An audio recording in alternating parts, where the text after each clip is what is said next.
بسم الله الرحمن الرحيم. يا أيها الناس اتقوا ربكم الذي خلقكم من نفس واحدة وخلق منها زوجها وبث منهما رجالا كثيرا ونساء، واتقوا الله الذي تساءلون به والأرحام، إن الله كان عليكم رقيبا. وآتوا اليتامى أموالهم ولا تتبدلوا الخبيث بالطيب، ولا تأكلوا أموالهم إلى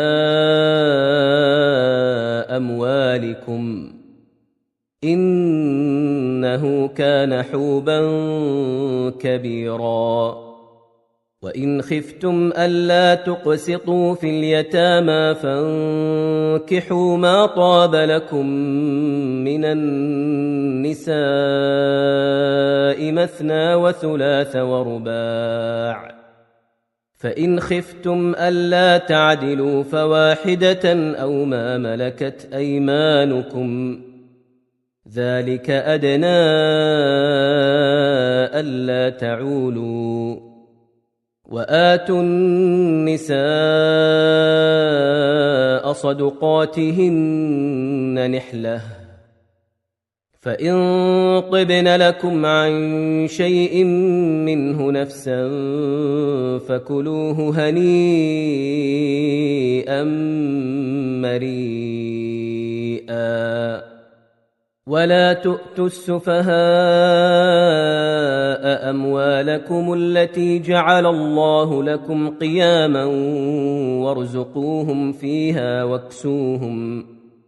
وارزقوهم فيها واكسوهم وقولوا لهم قولا معروفا.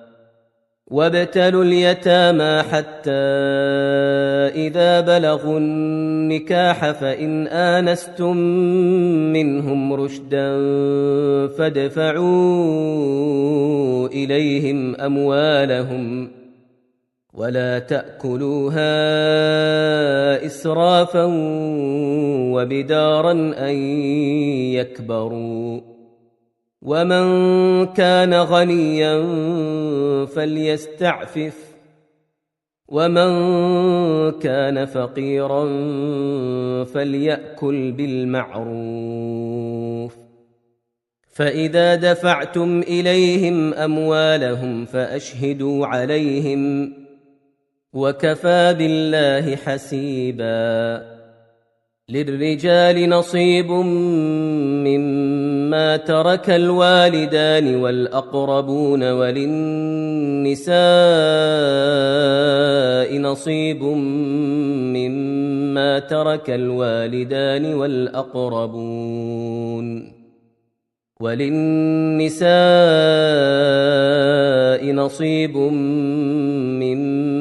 ترك الوالدان والأقربون مما قل منه أو كثر نصيبا مفروضا.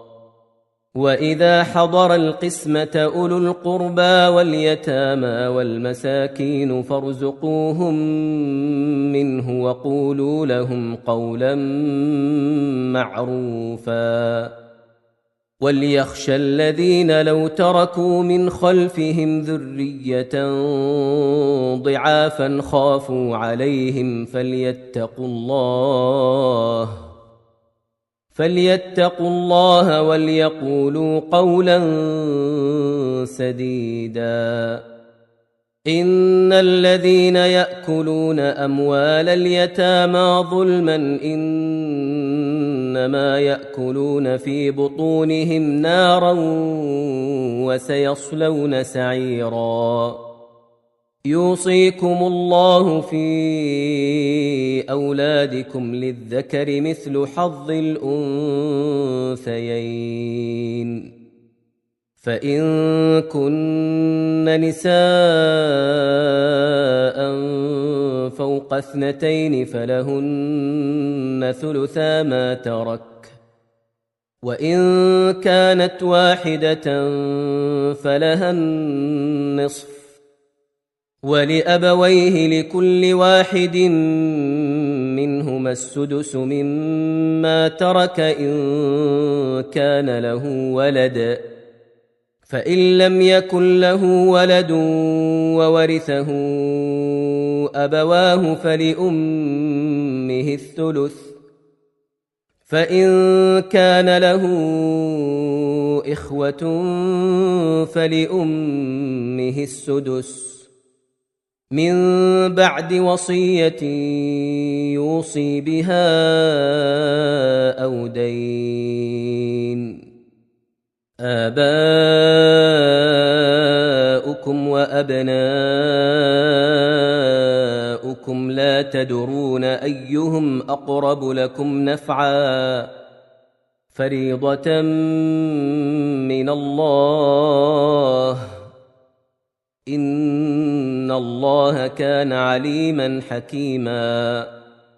ولكم نصف ما ترك أزواجكم إن لم يكن لهن ولد، فإن كان لهن ولد فلكم الربع مما تركن من بعد وصية يوصين بها أو دين، ولهن الربع مما تركتم إن لم يكن لكم ولد، فإن كان لكم ولد فلهن الثمن مما تركتم من بعد وصية توصون بها أو دين. وإن كان رجل يورث كلالة أو امرأة وله أخ أو أخت فلكل واحد منهما السدس، فإن كانوا أكثر من ذلك فهم شركاء في الثلث من بعد وصية يوصى بها أو دين غير مضار، وصية من الله، والله عليم حليم.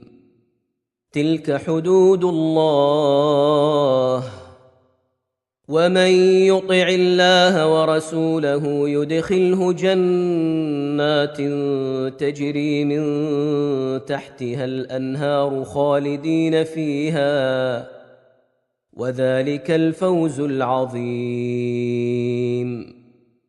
ومن يعص الله ورسوله ويتعد حدوده يدخله نارا خالدا فيها وله عذاب مهين. واللاتي يأتين الفاحشة من نسائكم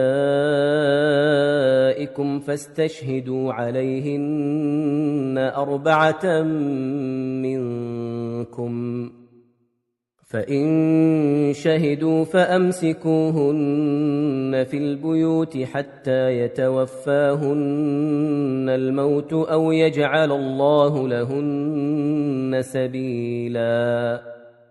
واللذان يأتيانها منكم فآذوهما، فإن تابا وأصلحا فأعرضوا عنهما، إن الله كان توابا رحيما. إنما التوبة على الله للذين يعملون السوء بجهالة ثم